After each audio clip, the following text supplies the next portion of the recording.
with you some important question answers important for 10th class board exams. Name two safety measures commonly used in electric circuits. Electric circuit में हम लोग क्या क्या safety measures use कर सकते हैं? हम लोग अर्थ कर सकते हैं वायर को, और electric fuse. Fuse is a safety device. और फ्यूज़ क्या है? Fuse is an alloy of tin and lead. और अगर आपका डोमेस्टिक सर्किट हीटअप हो जाता है तो इलेक्ट्रिक फ्यूज़ मेल्ट हो जाएगा और सप्लाई ऑफ इलेक्ट्रिसिटी क्या हो जाएगी? स्टॉप हो जाएगी. हम लोग जो हमारा अर्थ वायर का यूज़ करते हैं ताकि जो इलेक्ट्रिक अप्लाइंसेस में अगर इन केस कोई करंट आ जाता है तो वो अर्थ में ट्रांसफ़र हो जाए और हमें शॉक लगने से बच जाए. तो टू सेफ्टी मेजर्स क्या हैं?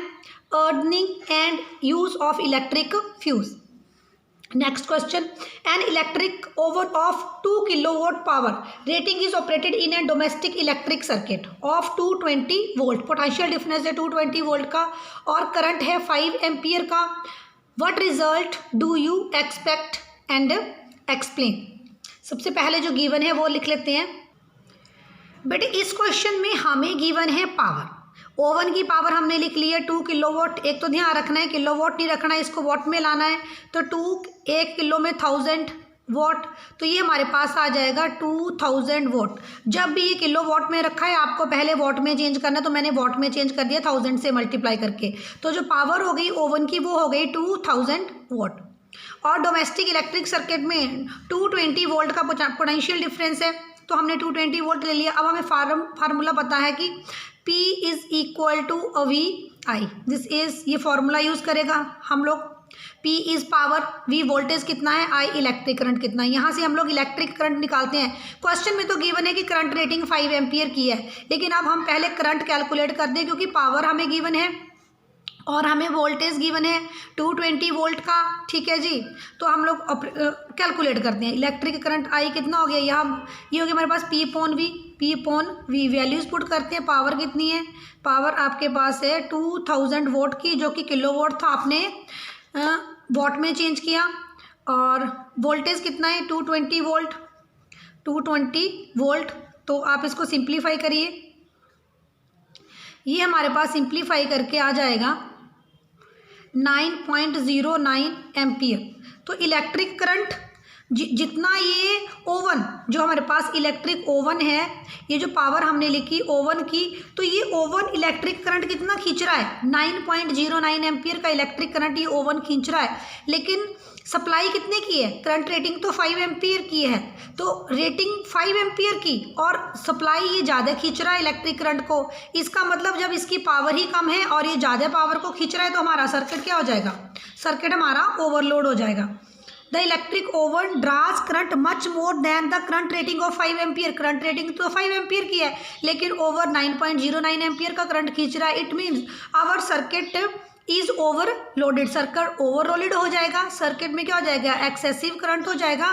और जब भी एक्सेसिव करंट हो जाएगा तो सेफ्टी मेजर्स काम आएंगे. तो जो फ्यूज़ वायर लगा होगा वो मेल्ट हो जाएगा और जो हमारा सर्किट है वो ब्रेक डाउन हो जाएगा. ठीक है, सर्किट ब्रोक हो जाएगा.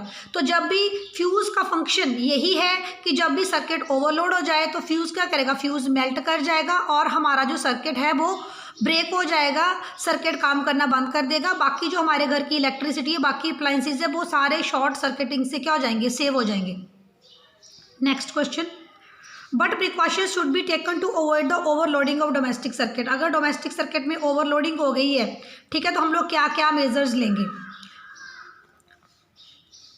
The wires used in the electric circuit must be coated with insulating materials like PVC.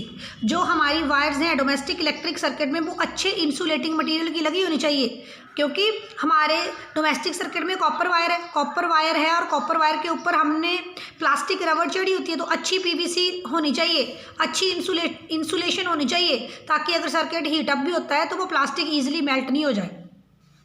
The circuit must be divided into different sections and safety fuse must be used in each section.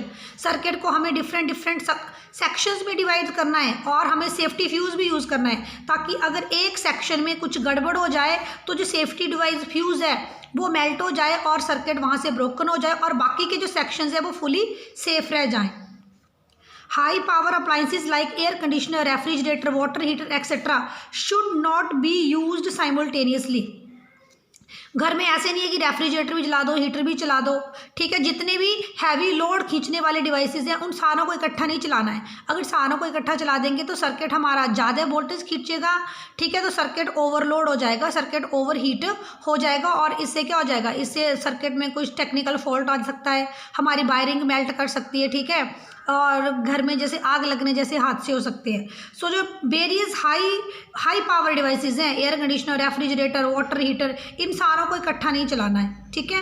और circuit को different sections में बांटना है और fuse का भी use करना है, ताकि अगर कोई पर्टिकुलर सेक्शन हीटअप हो जाए, ओवरलोड हो जाए, कोई टेक्निकल फॉल्ट आ जाए तो वो वहाँ पे फ्यूज़ ब्रेक डाउन कर जाए और आपका सर्किट ब्रेक हो जाए और बाकी की जो इलेक्ट्रिसिटी की सप्लाई है वो फुली अच्छी तरह से सेफ रहे।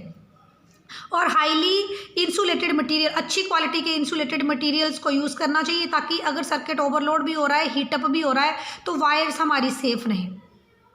वीडियो कैसे लगा मुझे कमेंट सेक्शन में जरूर बताएं। मैथ साइंस के अदर वीडियोस देखने के लिए चैनल एसएससी प्रिपरेशन को विजिट करें। वीडियो अच्छा लगा है तो वीडियो को लाइक शेयर भी जरूर करें। Thanks for watching.